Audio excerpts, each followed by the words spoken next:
Assalamualaikum warahmatullahi wabarakatuh. Selamat pagi.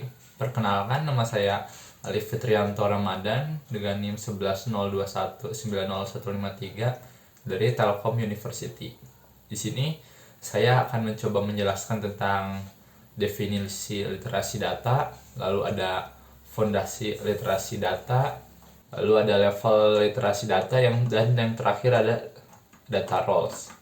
Pertama, di sini saya akan mencoba menjelaskan tentang definisi literasi data.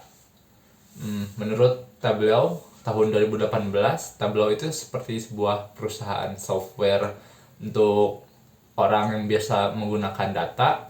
Menurut Tableau ini, definisi literasi data itu merupakan kemampuan untuk memperoleh informasi yang bermakna dari suatu data. Dan ada juga software satu lagi yang berasal dari Gartner. Dan Gartner mengemukakan pada tahun 2018, literasi data itu adalah sebuah kemampuan untuk membaca, menulis, dan mengkomunikasikan data sesuai dengan konteksnya, mencakup pemahaman tentang sumber dan pembuatan data, metode dan teknik analitik yang diterapkan pada data tersebut. Lalu, kemampuan untuk menjelaskan penggunaan data dan nilai yang dihasilkan dari data yang telah diperoleh. Lalu selanjutnya ada fondasi literasi data. Sebenarnya ini ada 4 fondasi literasi data. Yang pertama itu adalah understand. Fondasi pertama itu understand atau memahami apa yang ditujukan oleh data, wawasan, serta dampak yang didapat dari data terhadap bisnis. Yang kedua adalah engage. Engage itu membuat kita untuk mengetahui bagaimana data disusun dan memahami tipe dari suatu data untuk mengetahui asal data dan usernya. Ketiga adalah analyze.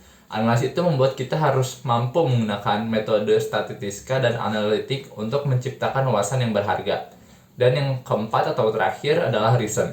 Reason ini artinya adalah kita harus bisa berkomunikasi dengan data yang kita dapat dan memahami setiap data yang kita gunakan. Selanjutnya itu ada level literasi data. Terdapat 5 level literasi data. Yang pertama itu adalah conversational.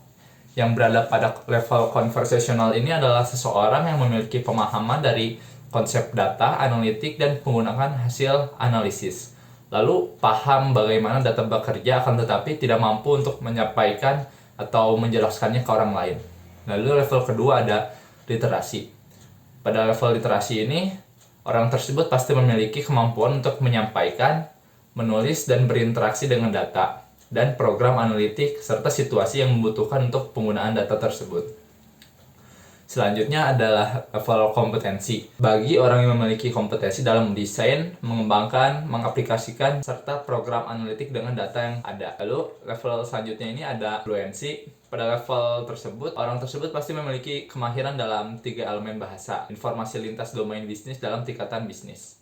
Dan yang level terakhir adalah multilingual. Dalam level terakhir ini, seseorang itu pasti memiliki kemahiran lintas 3 elemen dalam bahasa informasi, lintas domain bahasa, bisnis, industri, dan ekosistem. Lalu kita masuk ke dalam bahasan terakhir, yaitu data roles. Terdapat 4 data roles. Yang pertama itu adalah data believer. Pada data believer, seseorang tersebut harus memiliki pengetahuan bisnis yang luas, membutuhkan pemahaman terhadap data untuk membuat keputusan bisnis. Akan tetapi, pada data believer ini hampir tidak memiliki keahlian analitik. Lalu yang kedua ada data user. Seorang data user itu harus memiliki kemampuan dasar analitik dan terbiasa bekerja dengan data dalam pekerjaan sehari-harinya. Serta perlu memahami dan bisa berinteraksi dengan data. Tiga ini data scientist.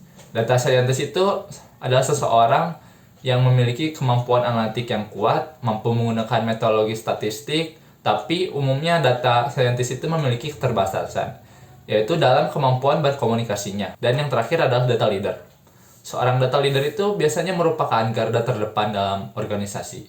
Seorang data leader memiliki pemahaman yang baik berkaitan dengan bisnis dan data, bisa memahami metode analitik, memahami perspektif bisnis, sekaligus mampu berkomunikasi dan berdiskusi dengan lancar. Sekian penjelasan dari saya. Mohon maaf apabila ada kesalahan. Assalamualaikum warahmatullahi wabarakatuh.